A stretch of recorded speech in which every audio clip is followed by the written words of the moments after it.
on count one. This is the go pull for final configurations and terminal count. When pulled, respond go or no go. GC. Go. LC1. Go. LC2. Go. LSO. Go. OSM. Go. RC. Go. ESR. Go. AC. Go. Recovery. Go. PLI. Go. BMD. Go. We are go for terminal count.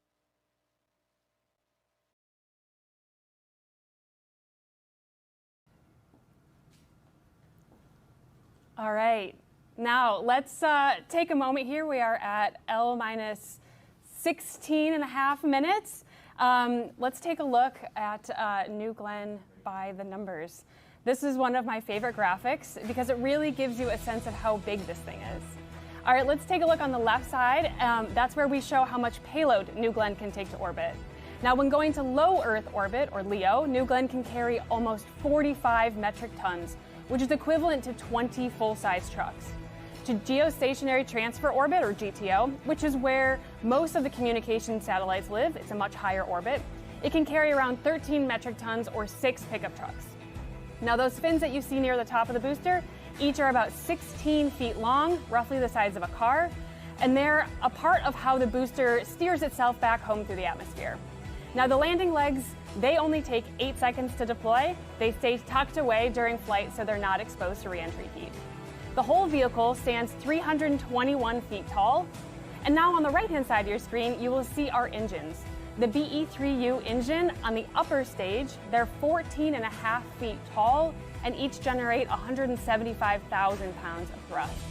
The BE-4 engines that are on the first stage are just over 12 feet tall and each generate 550,000 pounds of thrust. And we're on a path to get those BE-4s up to 640,000 pounds of thrust.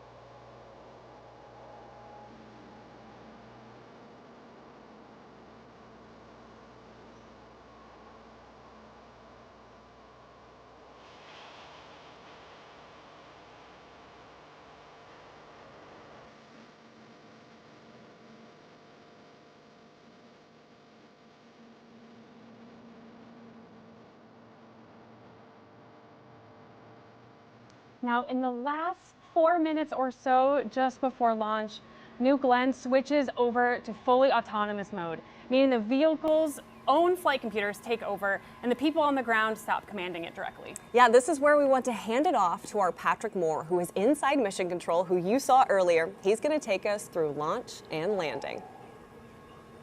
T-minus TCS 259. active. TCS abort on FS3, LH2 vent closure armed. All stations. TCS. Stand by. GSW. Has TCS abort saving complete? All right, if you have been following along on your screen, you see the T-clock. It is stopped at 3 minutes and 57 seconds. We are currently in a hold. We will stay here on New Glenn. I'm going to find out some more information about this hold and get that information back to you.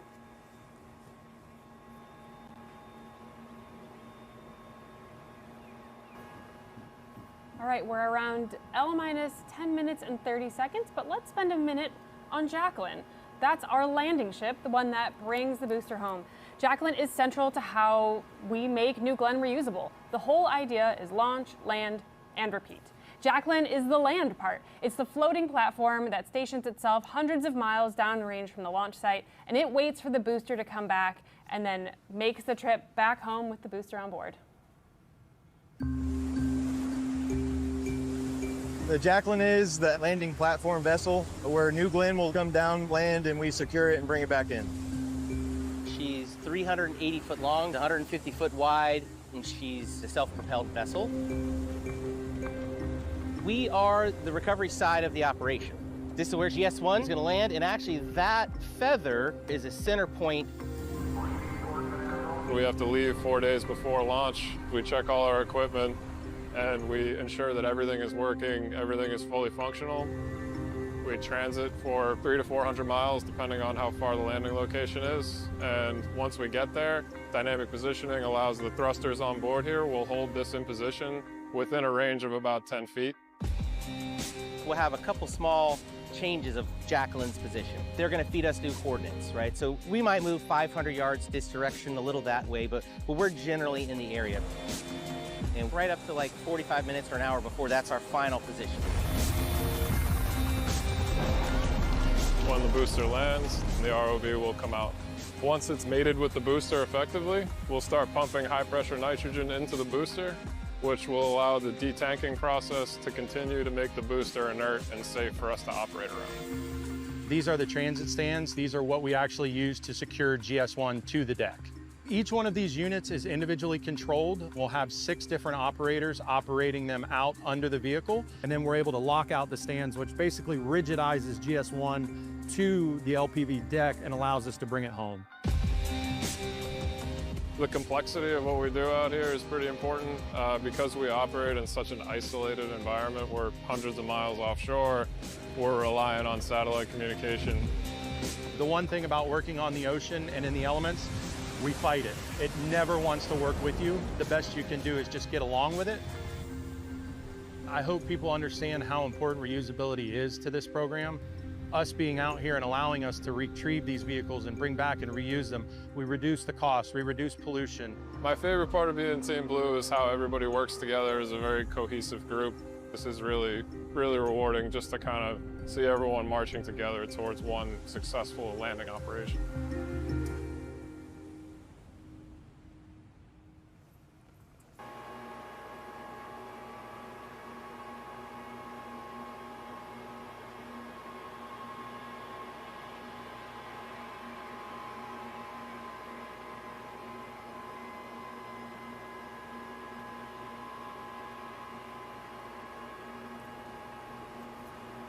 You're looking at New Glenn out on the pad. This is NG3. We're at L-4 minutes and about 30 seconds here. Now, in these final 4 moments that are coming up, New Glenn is switching to its fully autonomous mode, meaning that the flight computer takes over and people on the ground stop commanding it directly. This is where we hand off to Patrick Moore. He's inside mission control. We talked to him earlier. Now he's going to take us through launch and landing. Yeah, we do not understand the full impact, whether it's full loss of A functionality or redundancy therein.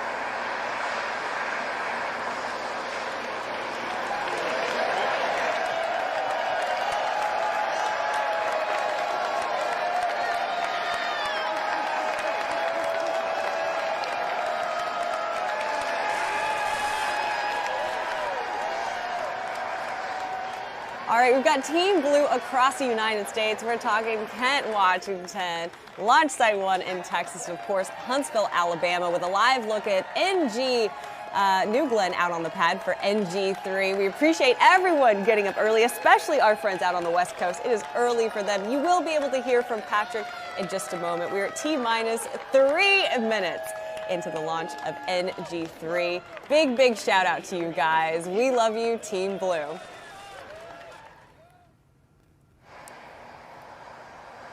There is New Glenn. Again, the countdown clock is ticking. T-minus 2 minutes and 40 seconds till launch. Shortly here, you should be able to hear from our Patrick Moore, who is inside mission control.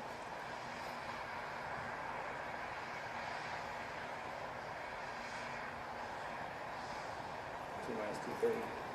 GS1 pre-press start.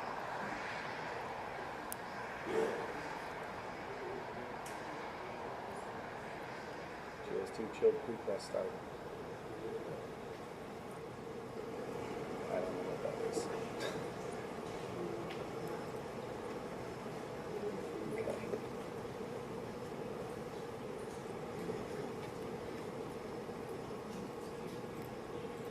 T-minus 2 minutes. AFTU capacitor charged.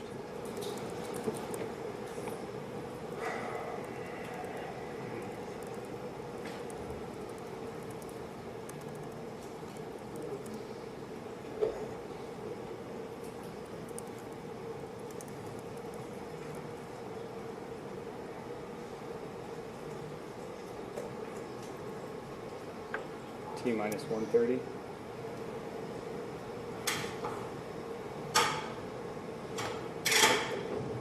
You can probably hear our Patrick Moore just faintly. He just said T-minus 130. Power internal.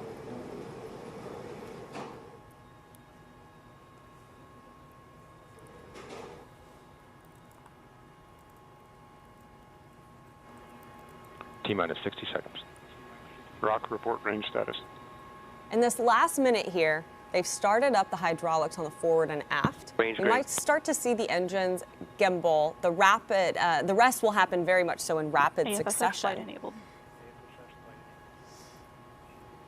And then the next 15 seconds, we could be seeing what we call big water, which is the water deluge. You can hear New Glenn coming alive out on the GS1 pad hydraulics internal. at T-minus 30 seconds. seconds. GS1 at flight level. GS2 at flight level.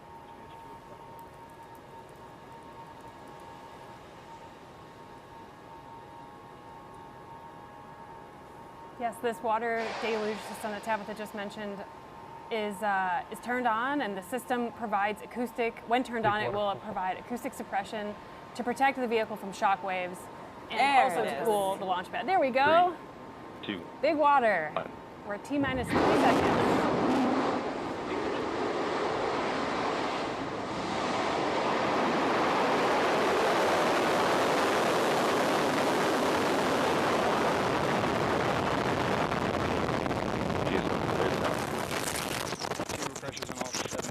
Skyhope provide first motion time.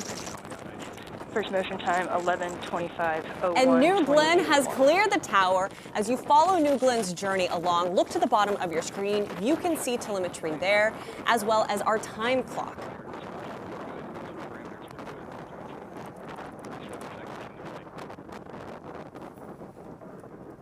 Vehicle's now completing the pitch over maneuver. Strakes are now level. 45 Auto seconds sweeping complete. flight. The 4 parameters. GC OSM perform post-liftoff fire inspection sweep using LC-36 cameras. Great Report shot significant or looking back persistent from fires to New LD. Glenn as it It soars worked. to the sky. We're about a minute into flight. Soon the vehicle will reach maximum dynamic pressure, which is the point at which the pressure on the vehicle is at its highest. 1 minute, 6 seconds. into Beautiful flight. shots from New Glenn. Body rates continue to look nominal. Data quality is good We can coming hear down Patrick from a the little vehicle. bit now. Yeah, starting to come in. It looks like it's right down the middle of the corridor. Trajectory is nominal. T plus 1 minute, 20 seconds. Now passing Mach 1. Oh, we can feel the rumble here in the studio. 1 minute, 30 seconds into flight. Back to you.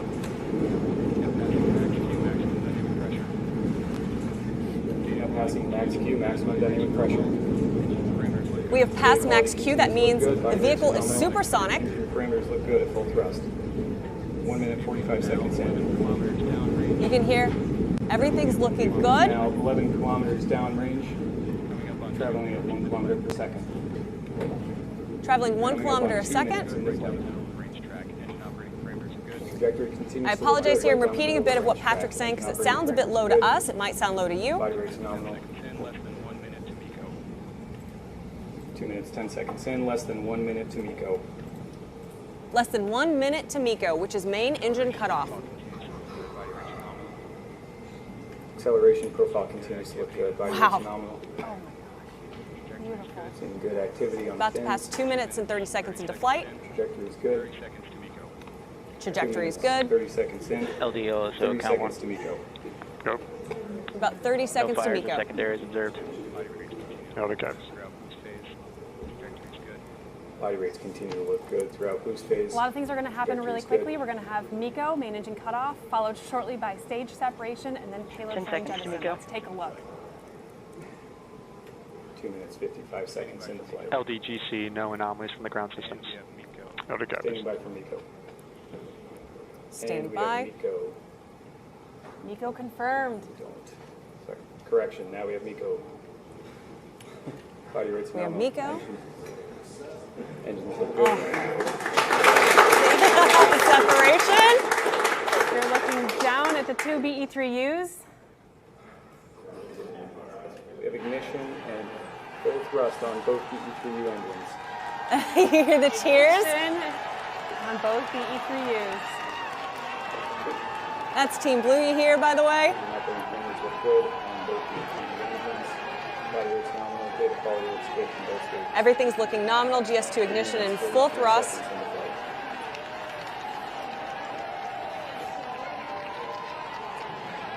Good indication of both engines.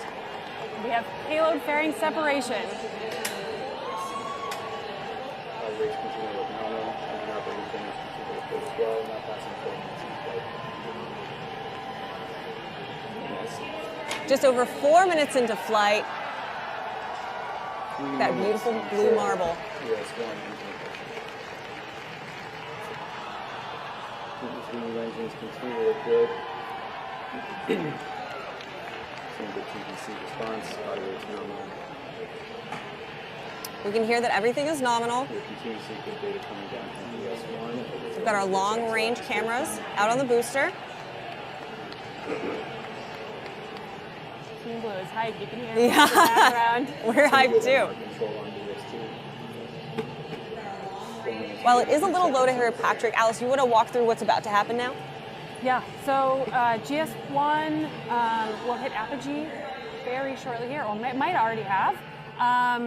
Then once that is confirmed, the booster will begin its descent back to Earth for a beautiful landing on Jacqueline.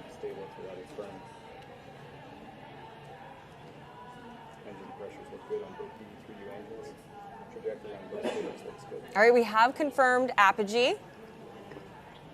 The fully reusable booster will start its descent back, as Alice just said, heading towards Jacqueline, which is our landing platform underway about 375 miles from here. Then we'll have the atmospheric reentry and the landing burn. And in about 2 minutes, 3 of GS1's engines will relight. Continue to see good data coming And something from that's both about to stages. happen here, the booster will go through those burns. The first is about 20 seconds long. The second burn will be at atmospheric reentry. GS1 continuing through its turn. Body rates nominal. Passing 6 minutes into Now flight. 6 minutes into flight. 1 minute remaining to engine ignition. 1 minute remaining until engine ignition.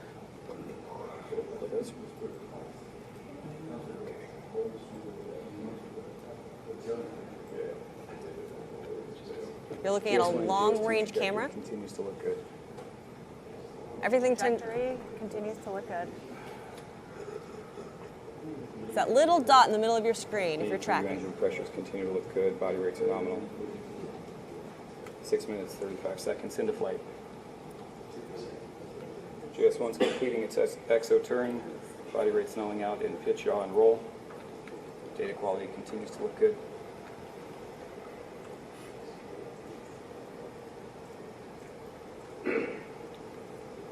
Standing by for GS1 engine ignition. Stand by for GS1 engine ignition. Now passing 7 minutes into flight. Come on. And we see There's a shot of ignition Jacqueline there, on all past 7 three minutes into engines flight. for GS1. Chamber pressures look good. Body rate control looks Ignition good. on all 3 engines on GS1, and pressures and temperatures look good. Standing by for GS1 Again. MECO shortly. GS2 engines continue to look good. GS2 engines 7 continue minutes, to 30 look seconds good. into We have flight. our Patrick Moore inside mission control, and we are repeating a bit of what he's saying just because it's a little difficult to hear. And GS1 MECO confirmed. Continue to see good data on GS1 and GS2. Body rates are Awesome. good. We have the Both GS1 stages. booster reentry burn complete. And next up, we will see the landing burn. Now passing Vehicle is 8 minutes into flight. reorienting itself.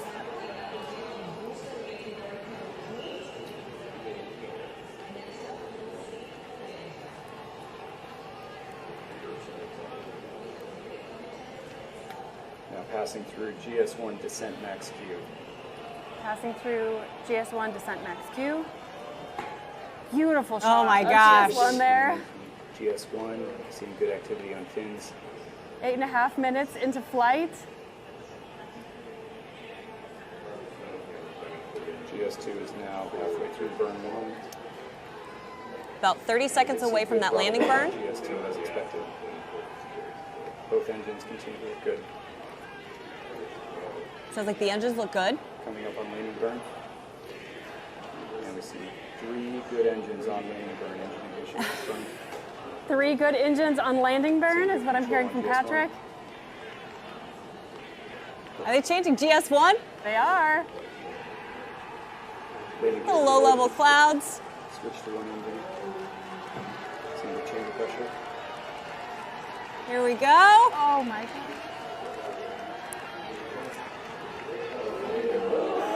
Stepping back to touchdown. Some of the fools.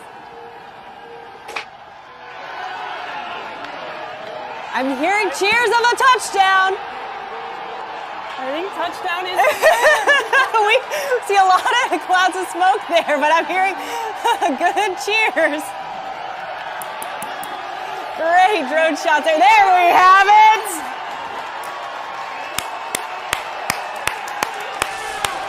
Welcome back once again. Never tell me the odds. It's good to say that twice, Alice. Oh my gosh, it sure is. Look at that shot of GS1 on the landing barge.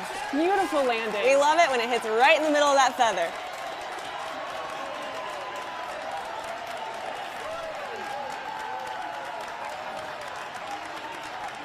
Oh, look at that beautiful shot.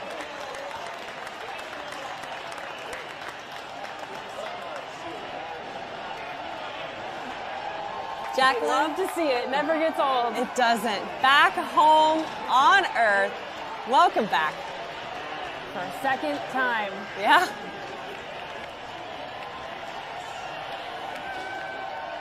It's nice to just sit on this for a second, isn't it?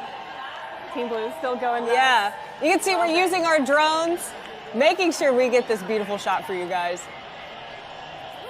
This is shortly the ROV is going to come in and safe the vehicle.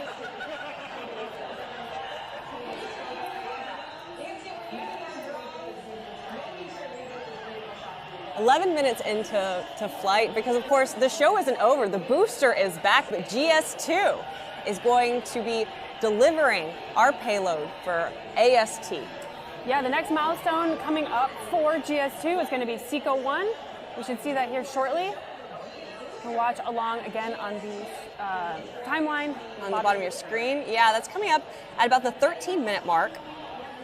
Now, SECO 1 stands for Second Stage Engine Cutoff Number 1. The upper stage finishes its first burn and starts coasting. And then about an hour and 10 minutes after flight, after liftoff, SECO 1, which is the second engine cutoff, again, for the second time, but a shorter burn.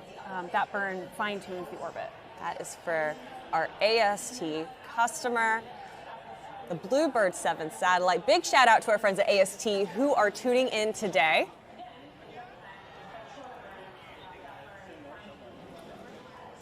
Never tell me the odds. A perfect name if you ask me, Alice.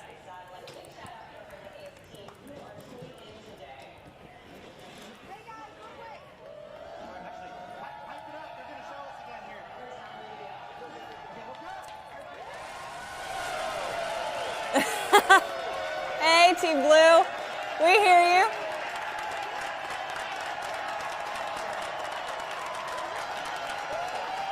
It's the best part of being here, Alice. Team Blue shows up time and time again. They sure do. Shouting out.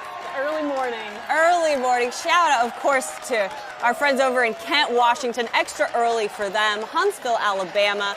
West Texas over at Launch Site 1. And the home of New Glenn, Rocket Park here in Florida. And our friends who are out at Cars Park as well. Hey, guys. Looking good.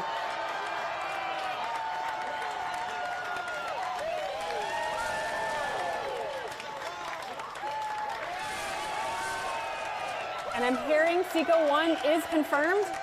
That is the second stage engine cutoff, number 1.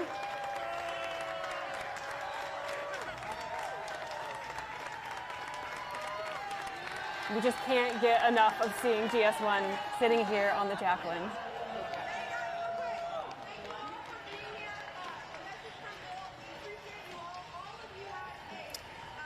So we have to talk a little bit more, as we mentioned, about what is coming up. So we just passed SECO 1, and then in about an hour and 10 minutes into flight, we'll have SECO 2. That is the second stage engine cutoff, again, after a shorter second burn that fine-tunes the orbit.